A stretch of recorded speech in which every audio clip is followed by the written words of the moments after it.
नमस्ते दोस्तों। आज हम बात करने वाले हैं जो रिवाइज करिकुलम आया है और ग्रेड 10 के लिए सीबीएसई बोर्ड से। तो आज हम बात करने वाले हैं सोशल साइंस एसएसटी सब्जेक्ट के बारे में।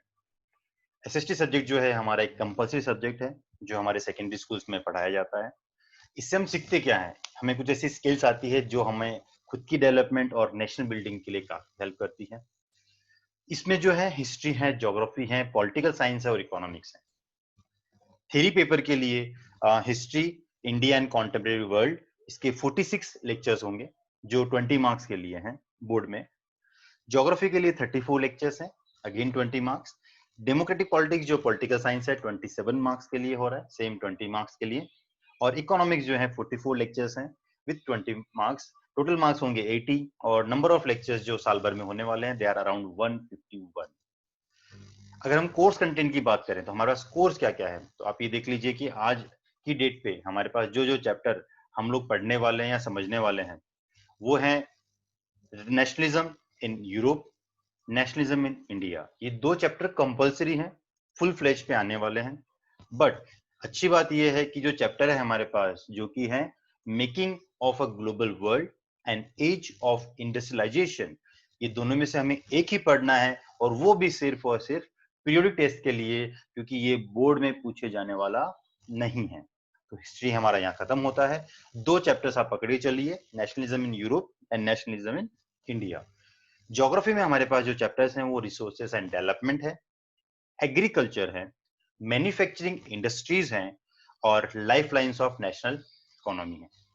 इसमें भी जो दो चैप्टर है हमारे पास दैट इज वाटर रिसोर्सेस और मिनरल्स, ये दोनों चैप्टर्स थ्योरी में कुछ भी नहीं आने वाले हैं। They you have to read them just for maps. Map के जो क्वेश्चंस आएंगे उनके लिए आपको यूज करना है। पॉलिटिकल साइंस के लिए हमारे पास चार चैप्टर हैं।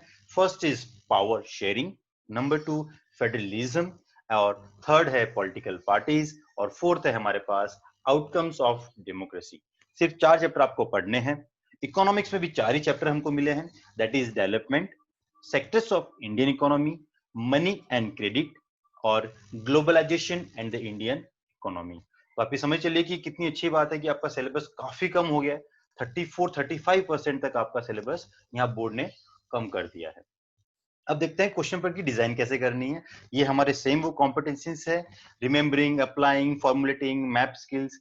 इन सब के लिए टोटल मार्क्स कितने हैं, परसेंटेज वाइज कितना है, ये सब आपके सामने दे रखा है। इसको आप पढ़ लीजिए। नहीं समझ में आया कमेंट सेक्शन में क्वेश्चन कीजिए, हम आपको बिल्कुल इसमें हेल्प करेंगे। नेक्स्ट जो टॉपिक आता है हमारे पास वो है हमारे पास कौन से मैप क्वेश्चंस आने वाले हैं। तो हिस्ट्री की अगर हम बात करें तो हमारे पास एक ही चैप्टर है जिसमें से मैप आने वाला है, that is nationalism in India. और उसमें भी हमें करना क्या है, लोकेट करना है, लेबलिंग करना है, या फिर एक एरिया को आइडेंटिफाई करना है। यही हमारा काम रहेगा मैप में। फर्स्ट जो टॉपिक है वो हो सकता है इंडियन नेशनल कांग्रेस से, जो कि कलकत्ता, नागपुर और मद्रास में हुआ था, वहां आपको बताना है। और कौन से सेंटर थे जहां नेशनल मूवमेंट हुई थी, तो वो एरियाज आपके सामने दे रखे हैं। इनमें से कौन से थे आप याद कर लीजिए। और ये है 2 मार्क्स के लिए क्वेश्चन आने वाला है।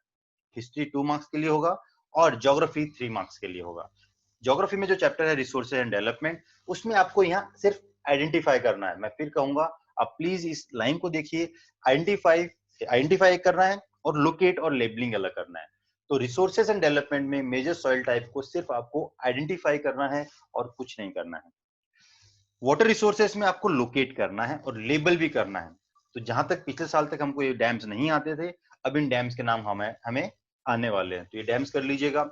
एग्रीकल्चर में आपको सिर्फ अगेन आइडेंटिफाई करना है मेजर व्हीट और राइस कल्टीवेटिंग एरियाज को। दूसरा, ऐसे एरियाज जो प्रोड्यूस करते हैं sugar cane, tea, coffee, rubber, cotton and jute को। यहाँ आपका चैप्टर 5 स्टार्ट होता है जहां मिनरल एंड एनर्जी रिसोर्सेस होगा, और इसमें भी आपको लोकेटिंग एंड लेबलिंग करनी है और थर्मल और न्यूक्लियर पावर प्लांट्स को ही करना है। तो यहाँ भी काफी सारा लोड आपके सिलेबस से कम हो जाता है। बाद में जो चैप्टर्स आते हैं वो मैन्युफैक्चरिंग इंडस्ट्रीज हैं, लोकेट करना है, लेबल करना है। और कौन से करने हैं, कॉटन इंडस्ट्रीज हैं, आयरन एंड स्टील इंडस्ट्रीज हैं, सॉफ्टवेयर टेक्नो पार्क्स हैं। और उसके बाद में हमारा पास 7 चैप्टर चालू हो जाता है, that is life lines of national economy, और इसे भी हमें लोकेट एंड लेबल करना है। लेबलिंग पे बहुत ध्यान दीजिएगा, बच्चे लेबलिंग में गलती करते हैं। और हमें इसमें से पढ़ना है मेजर पोर्ट्स, इंटरनेशनल एयरपोर्ट्स, और यहाँ हमारा पूरा मैप वर्क खत्म होता है। तो मैप वर्क के लिए 2 marks from history and 3 marks from geography. अब ये आएंगे 80 मार्क्स हो गया हमारा थ्योरी। अब 20 मार्क्स बचते हैं हमारे पास अलग वर्क के लिए। तो 5 मार्क्स हमारे पास हैं प्रोजेक्ट्स के लिए, जिस स्कूल में प्रोजेक्ट किया जाएंगे उसकी डिटेल यहाँ दे रखी है। समझ में नहीं आया कमेंट सेशन में पूछिए, हम आपको बिल्कुल जवाब देंगे। इंटरनल असेसमेंट जो होगा 20 मार्क्स का होगा। 10 मार्क्स होंगे पीरियोडिक असेसमेंट के लिए, 5 मार्क्स होंगे पोर्टफोलियो के लिए, और 5 मार्क्स जो होंगे वो होंगे सब्जेक्ट एनरिचमेंट एक्टिविटी के लिए, जो प्रोजेक्ट आपको दिया जाएगा, जिसकी हम बात कर चुके हैं पहले।